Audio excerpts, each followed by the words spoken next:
Bonjour.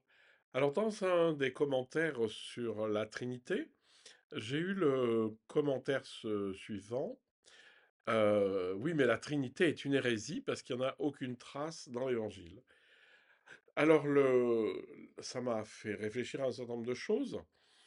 Déjà, au niveau de l'hérésie, c'est quoi? C'est penser autrement que les autres, hein. Donc, dans la théologie classique, vous avez l'orthodoxie, qui dit qu'il pense juste, et tout ce qui pense pas de la même manière, c'est considéré comme hérésie.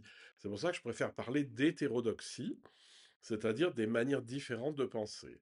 Or, je pense que vous avez compris, il n'y a pas une manière unique de penser, et surtout, si on veut que ça avance un tout petit peu dans la spiritualité, il n'y a pas de pensée du tout, puisque c'est vraiment un état, quelque chose qui est aussi une expérience, mais surtout un état. Et donc, je reviens sur une idée que je dis souvent, c'est que les polémiques sont diaboliques. C'est-à-dire, si on commence à dire, ah oui, mais la Trinité, c'est une hérésie, mais non, la Trinité, ça existe, etc., en argumentant, on n'arrive nulle part parce que en fait, on ne va pas chercher ce qu'est la Trinité, ce que c'est comme expérience. Après qu'on l'appelle la Trinité ou chocolat au lait, on s'en fout.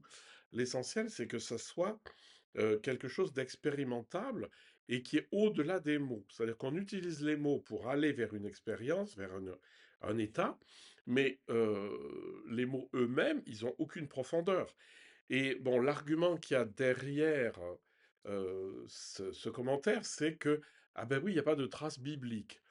Alors évidemment, mais ça veut dire qu'on a posé avant que seul ce qui était dans la Bible était valable. Alors c'est une option, mais du coup, ça vous sépare de beaucoup de choses. Si vous pensez qu'il n'y a que ce qu'il y a mot à mot dans la Bible qui est juste, d'ailleurs, vous n'avez qu'à voir, il y a un évangile qui finit par et baptiser tous les peuples au nom du Père, du Fils et du Saint-Esprit. Donc c'est quand même une allusion assez directe à la Trinité.